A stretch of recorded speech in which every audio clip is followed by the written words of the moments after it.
Hello दोस्तों, स्वागत है आपका अपने चैनल पे। आज हम आपके लिए लेके आए हैं बिहार जीके के कुछ महत्वपूर्ण क्वेश्चन। तो चलिए पहले प्रश्न की तरफ बढ़ते हैं और देखते हैं आज का पहला प्रश्न। ठीक है, 2 सेकंड दोस्तों। चलिए तब क्वेश्चन की तरफ बढ़ते हैं। यहाँ पे पूछ रहा है कि सोमेश्वर पहाड़ी जो बिहार राज्य की सबसे ऊंची पहाड़ी है, इसकी ऊंचाई कितनी है।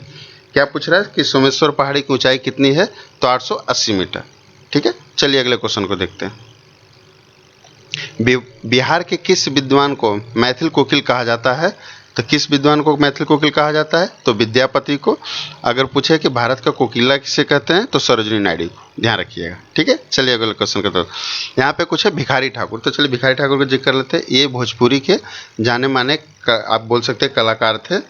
ठीक है, रंगमंच कर सकते हैं। इनकी सबसे फेमस जो संरचना है, आपने सुना होगा विदेशिया। इनकी सबसे फेमस रचना है जिसपे आपको मूवी भी बन चुकी है, यानी फिल्म भी बनी हुई है। और यहाँ पे रामधारी सिंह दिनकर, तो रामधारी सिंह दिनकर से लगभग सभी लोग परिचित होंगे, जिनको हम रामधारी सिंह दिनकर को 1959 यानी 1959 में साहित्य अकादमी पुरस्कार से सम्मानित किया गया था। किसके लिए, तो संस्कृति के 4 अध्याय के लिए। और इनकी सबसे बड़ी उपलब्धि है आपको ज्ञानपीठ पुरस्कार। इनको 1972 में ज्ञानपीठ पुरस्कार से सम्मानित किया गया था। किस रचना के लिए, तो उर्वशी के लिए। ठीक है, चलिए अगले क्वेश्चन की तरफ देखते हैं। वर्तमान में बिहार में कुल कितने वन्यजीव अभ्यारण्य हैं। तो वर्तमान में बिहार में कुल कितने वन्यजीव अभ्यारण्य पूछ रहा है, तो इसका होगा 21। कितने हैं, तो 21। चलिए अगले क्वेश्चन को देखते हैं। बिहार राज्य का प्रथम अंग्रेजी समाचार पत्र कौन सा है। तो यहाँ पे होगा, क्या पूछ रहा है कि प्रथम अंग्रेजी समाचार पत्र कौन था बिहार का, तो द बिहार हेराल्ड। ठीक है, इसके प्रकाशक कौन थे या संपादक बोल सकते हैं, तो गुरु प्रसाद सेन थे। ठीक है, चलिए अगले क्वेश्चन को देखते हैं। विक्रमशिला गंगा डॉल्फिन अभ्यारण्य बिहार के किस जिले में स्थित है। यहाँ पे पूछ रहा है कि विक्रमशिला गंगा डॉल्फिन अभ्यारण्य बिहार के किस जिले में स्थित है। तो ये होगा दोस्तों भागलपुर में। किस जिले में, तो भागलपुर में। और कटिहार में कौन है, तो ध्यान रखिएगा, कटिहार में है गोगाबिल अभ्यारण्य, गया में आप गौतम बुद्ध अभ्यारण्य, और आपको मुंगेर में हो गया सबसे फेमस भीमबांध अभ्यारण्य। ऐसे क्वेश्चन आपको मिलान में अक्सर पूछता है, तो इसको ध्यान रखिएगा आप लोग। चलिए अगले क्वेश्चन की तरफ बढ़ते हैं। बिहार के किस जिले में विष्णुपद मंदिर स्थित है, जो हिंदुओं का प्रसिद्ध तीर्थ स्थल है। क्या पूछ रहा है, विष्णुपद मंदिर है जो हिंदुओं का प्रसिद्ध तीर्थ स्थल है, तो होगा गया में। कहाँ पे है, तो गया में, बिहार के गया जिले में। ठीक है, चलिए अगले क्वेश्चन को देखते हैं। बिहार के किस जिले में बागमती परियोजना शुरू हुई है। तो यहाँ पे पूछ रहा है बागमती परियोजना बिहार के किस जिले में शुरू हुई है, तो सीतामढ़ी में। ठीक है, चलिए अगले क्वेश्चन की तरफ बढ़ते हैं। बिहार में बिहार बंधु प्रकाशन, क्या पूछ रहा है दोस्तों कि बिहार में बिहार बंधु का प्रकाशन कहाँ शुरू हुआ था। तो यहाँ पे आप ध्यान रखिएगा कि बिहार शरीफ बोल सकते हैं, या कहीं कहीं ऑप्शन में पटना होता है तो आप पटना में जाइएगा। और किस साल हुआ था, तो 1874 में, या आप कहीं कहीं ऑप्शन में दे देता है आपको 872। तो ध्यान रखिएगा ऑप्शन पर 1872 और 1874। ठीक है, चलिए अगले क्वेश्चन की तरफ देखते हैं। और इसके संपादक कौन थे बिहार बंधु प्रकाशन के, सॉरी, तो यहाँ पे ये ध्यान रख लीजिएगा आप लोग। एक पॉइंट जो मैं भूल रहा था आप लोग को बता दूं, किसके संपादक या प्रकाशक पूछता है तो आप हसन अली का नाम ध्यान रखिएगा। ठीक है, चलिए अगले क्वेश्चन की तरफ बढ़ते हैं। बिहार में होम रूल आंदोलन के संस्थापक कौन थे। यहाँ पे पूछ रहा है कि होम रूल आंदोलन के संस्थापक कौन थे। बिहार के संदर्भ में है तो मजहरुल हक। और अगर आपको भारत के संदर्भ में पूछता है तो ध्यान रखिएगा कि 1916 में एनी बेसेंट और बाल गंगाधर तिलक के सहयोग से होम रूल आंदोलन शुरू किया गया था। जो एनी बेसेंट का क्षेत्र था वो आपको मद्रास का क्षेत्र था, और बाल गंगाधर तिलक जो थे वो महाराष्ट्र के क्षेत्र में थे। ठीक है, चलिए अगले क्वेश्चन की तरफ बढ़ते हैं। निम्नलिखित में से कौन पटना युवक संघ के प्रथम अध्यक्ष थे। यहाँ पे क्या पूछ रहा है कि पटना युवक संघ के प्रथम अध्यक्ष कौन थे, तो कृष्ण बल्लभ सहाय। कौन थे, तो कृष्ण बल्लभ सहाय, ध्यान रखिएगा। चलिए अगले क्वेश्चन को देखते हैं।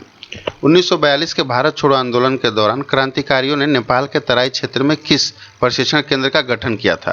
तो यहाँ पे क्या पूछ रहा है कि क्रांतिकारियों ने नेपाल के तराई क्षेत्र में किस प्रशिक्षण केंद्र का गठन किया था, तो होगा आज़ाद दस्ते का। जब हजारीबाग जेल से जयप्रकाश नारायण उनके साथियों द्वारा फरार हुए थे, तो उन्होंने नेपाल के तराई क्षेत्रों में एक प्रशिक्षण केंद्र का गठन किया था, जिसे हम आज़ाद दस्ते के नाम से भी जानते हैं। और यहाँ पे इनको प्रशिक्षण कौन देता था, तो नित्यानंद। कौन थे, तो नित्यानंद थे। ठीक है, चलिए अगले क्वेश्चन को देखते हैं। सन 1857 के विद्रोह के समय पटना का कमिश्नर कौन थे। तो यहाँ पे पूछ रहा है कि 1857 के विद्रोह के समय पटना का कमिश्नर कौन थे, तो विलियम टेलर। और ये भी आप ध्यान रखिएगा 1857 के विद्रोह के समय गवर्नर जनरल कौन थे, तो लॉर्ड कॉर्नी। ठीक है, कैनिंग थे, जिन्हें आप भारत का अंतिम गवर्नर जनरल भी बोल सकते हैं और या भारत का प्रथम वायसराय भी बोल सकते हैं। किनको? तो कैनिंग को। ठीक है, चलिए अगले क्वेश्चन की तरफ बढ़ते हैं।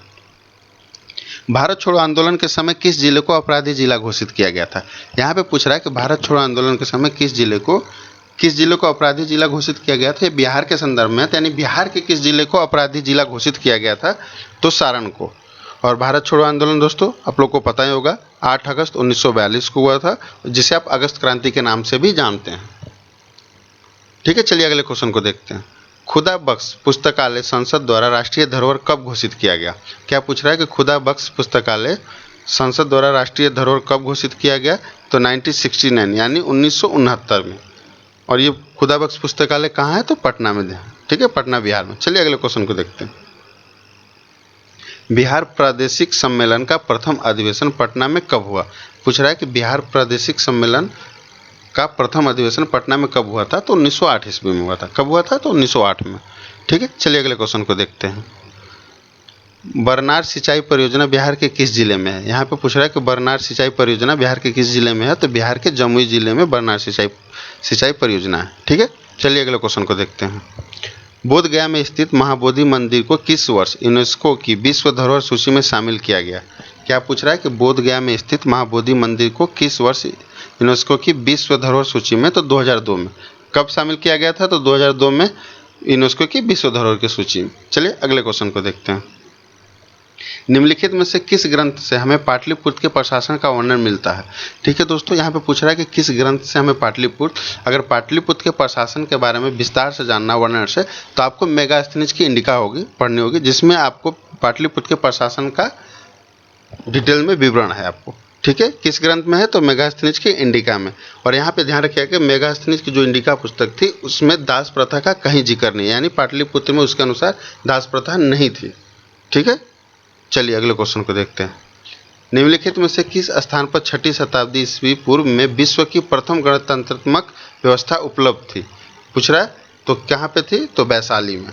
ठीक है, और वैशाली से ध्यान रखिएगा कि जो जैन धर्म के वास्तविक संपादक, जिनको महावीर जैन बोलते हैं, जैन धर्म, तो उनका ये जन्मस्थली भी है। ठीक है दोस्तों, इसी के साथ आप सबका बहुत बहुत धन्यवाद, और आप वीडियो को पढ़ते रहिए, अच्छे से अपनी तैयारी को जारी रखिए। थैंक यू दोस्तों।